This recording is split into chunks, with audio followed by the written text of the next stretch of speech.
All right. Love you, Mom. I love you too, baby. Hey, the apple doesn't fall far from the tree. I am my mother. So my sister said it beautifully. I can't repeat her lovely sentiments about my dad. But I can tell you that I think my dad was born running with his hair on fire.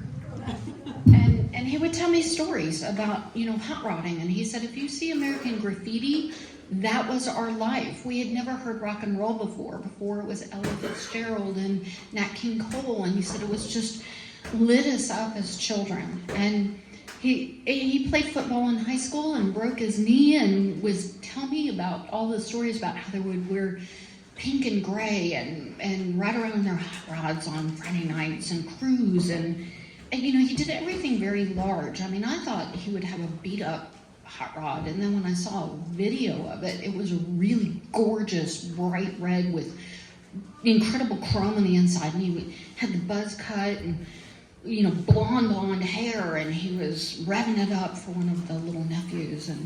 But he said one time when they were kids, they were speeding over a hill and there's a hot rod and they were going really, really fast and they came over and they landed on the other side. It was in Buckhead. And there was a party going on the other side and there were cars on both sides and they landed exactly in the middle. They could have been killed. I mean, it's just stories like those. They would go to the varsity cruise and things like that. But then he got us into go-karts. So the minute we were big enough to touch the pedals. And he always cheated.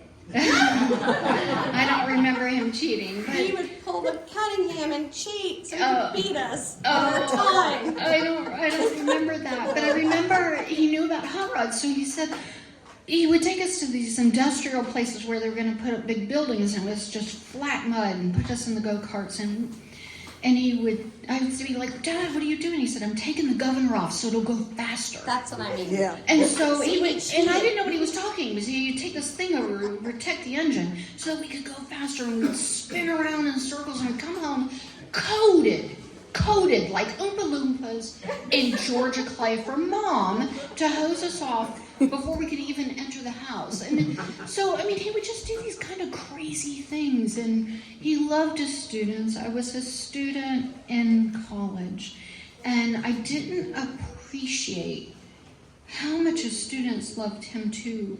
Dad never made anyone feel like they couldn't do anything. He just always had a gentle way of encouraging people, but not just that. He'd get really vibrating enthusiasm to push people in the direction that he felt that they would grow. Like he would recognize their love or passion before they even knew it, and would just, like the gates were open and he gave them some sort of approval to just say, just do that, and I don't know, I really miss him. I miss the jokes, I miss his stories. He could tell so many great stories and just have us laughing all day long. And he talked about everybody. He never was a gossip, but he would just say, oh, this person's doing this and this person's doing that. And he loved Mom. She was always there. Dad would come home, he would say James Bond film, and they wouldn't have 2 pennies to rub between them. And he would come in that day with the exact weapon that James Bond had. So, and the same thing for the Clint Eastwood movies. I remember when he came in with a Magnum something, it was about this big. It was the Dirty Harry series. And Mom, I know she didn't really let on too much, but I know that she's thinking, oh, we've got a mortgage to pay, and you have 2 children, and we've got this beautiful nickel-plated gun, but, and he'd get all excited. And so one of the James Bond films had like a crossbow in it. I can't remember, but I think it was A Spy Who Loved Me. And he came in, and he takes it out to the back, and he puts a target up on the fence, and he's holding it up and goes, phew.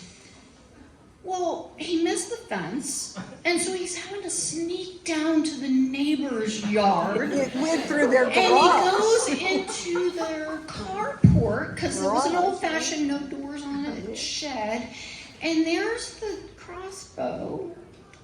And he turns around, there's the neighbor looking at him.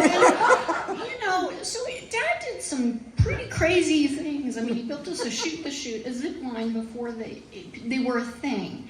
And it wasn't like a little zip line. I mean, he had us climbing a ladder. I bet that ladder was about 28 feet. 2 feet, 2 And we were just these little kids, and we'd go up there and he'd sing us down. And so the first time he tried, he'd tie the cable off.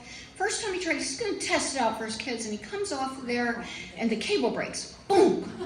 So he falls right on his rear. I'm surprised he didn't break a tailbone. And so he figured it out, got us going down it. The cable had a little plastic over it, and it was going really slow. So he stripped that cable off, zoom, flew out of the zip line, hit the tree. Then he decided a tire might be great for his kids. So, you know, and then he put a stop on it so that it would swing us before it would hit the tree. And so my dad was he was the fun dad. I mean, if he could make it blow it up, make it go faster, or if it made loud noises, I mean, and he could bring his girls because he didn't have any boys. So, you know, I mean, I was telling someone earlier today he wanted to repair a hot rod. And so I'm this little kid, and it was Jim and Dad, and he turned around and he said, "Here, hold this grinder and just grind on that rust, Dad." And I'm there. So I learned how to use power tools because my dad needed an extra set of hands when I was a little kid. But Dad was, his passion and his enthusiasm, he was always so positive about everything. And I wish I had that. And I don't. I don't meet a lot of people that are like my dad. So I'm rambling on, but Tanya said it best, all the sentimental things. Oh, and also on the Ray Charles album, when you hear, "Hey, what did I say? What's the song where they sing back and forth from the choir?" What? Daddy's on that. Yes. So when you hear that song, "Hey," and the what audience did I goes, say? "Hey, what did I say?" He's singing on that. Yeah, So he went to he's that kind of performance. this neat One of the thing. few white people that was there. I don't know. Gary. I'm Yeah, not very good at this, Yeah. but I just, There you are. you know. Perfect. Thank you, baby. Thank you. Thank you. I know, baby. I know. Yay, Mom.